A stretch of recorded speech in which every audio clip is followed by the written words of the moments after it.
యుద్ధం ప్రారంభమైన తర్వాత కురుక్షేత్రం రక్తంతో నిండిపోయింది. భూమి కంపించింది. శంఖాలు మోగాయి. లక్షలాది యోధులు ఒకరిపై ఒకరు దాడి చేశారు.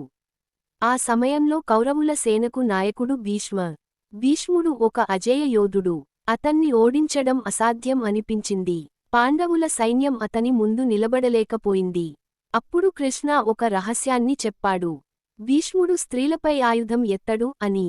అప్పుడు శిఖండిని ముందుకు పెట్టి ఆర్జున బాణాలు వదిలాడు. అలా భీష్ముడు బాణాల మంచంపై పడిపోయాడు. కాని అతను వెంటనే మరణించలేదు. తనకు ఇష్టమైన సమయాన మరణించే వరం ఉండేది.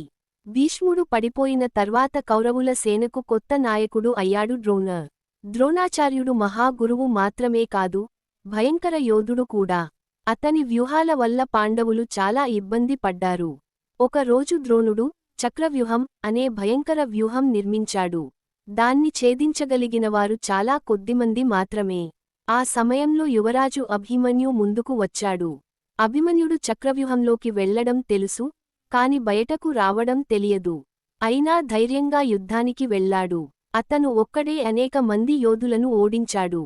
కాని చివరికి కౌరవులు కలిసి దాడి చేసి అభిమన్యుడిని చంపేశారు.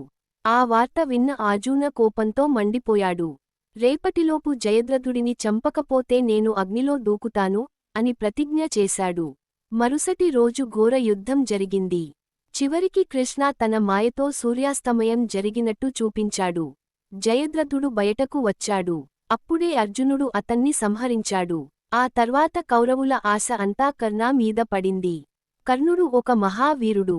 అతని ధైర్యం అసాధారణం. కాని అతని జీవితంలో అనేక శాపాలు ఉన్నాయి. యుద్ధ సమయంలో అతని రథచక్రం నేలలో ఇరుక్కుపోయింది. అప్పుడు కర్ణుడు అర్జునుడిని ఆగమన్నాడు. కాని కృష్ణ అర్జునుడికి చెప్పాడు, అభిమన్యుడిని చంపినప్పుడు ధర్మం గుర్తుకురాలేదా అని. అప్పుడు అర్జునుడు బాణం వదిలి కర్ణుడిని సంహరించాడు. కర్ణుడు మరణించిన తర్వాత దుర్యోధనుడు పూర్తిగా ఒంటరివాడయ్యాడు. చివరికి అతను చెరువులో దాక్కున్నాడు. కాని భీమ అతన్ని యుద్ధానికి పిలిచాడు. ఇద్దరి మధ్య ఘోర గదాయుద్ధం జరిగింది. చివరికి భీముడు దుర్యోధనుడి తొడపై కొట్టి అతన్ని ఓడించాడు. అలా కౌరవుల రాజ్యం ముగిసింది. యుద్ధం ముగిసిన తర్వాత కురుక్షేత్రం అంతా శవాలతో నిండిపోయింది. పాండవులు గెలిచినా ఆ ఆనందం వాళ్లకు లేకపోయింది. ఎందుకంటే వాళ్లు కోల్పోయింది చాలా ఎక్కువ. ఆ తర్వాత యుధిష్ఠిర రాజయ్యాడు. కాని అతని మనసులో ఎప్పుడూ బాధ ఉండేది. భీష్ముడు బాణాల మంచంపై నుంచే ధర్మం గురించి గొప్ప ఉపదేశాలు ఇచ్చాడు. అదే శాంతిపర్వం. చాలా సంవత్సరాల తర్వాత కృష్ణ భూమిని విడిచిపెట్టాడు. అతని మరణంతో యాదవ వంశం కూడా నాశనం అయింది. చివరికి పాండవులు రాజ్యాన్ని వదిలి హిమాలయాలకు బయలుదేరారు. ఒక్కొక్కరిగా అందరూ పడిపోయారు. కాని యుధిష్ఠిర మాత్రం చివరివరకు ధర్మాన్ని విడిచిపెట్టలేదు. అందుకే అతను స్వర్గానికి చేరుకున్నాడు. ముగింపు సందేశం మహాభారతం మనకు చెప్పే గొప్ప సత్యం, అధర్మం ఎంత శక్తివంతమైనా చివరకు ఓడిపోతుంది, ధర్మం ఎప్పుడూ గెలుస్తుంది. కోపం, అసూయ నాశనానికి కారణం. మీరు కూడా మహాభారతాన్ని ఇష్టపడితే జై శ్రీకృష్ణ అని కామెంట్ చేయండి.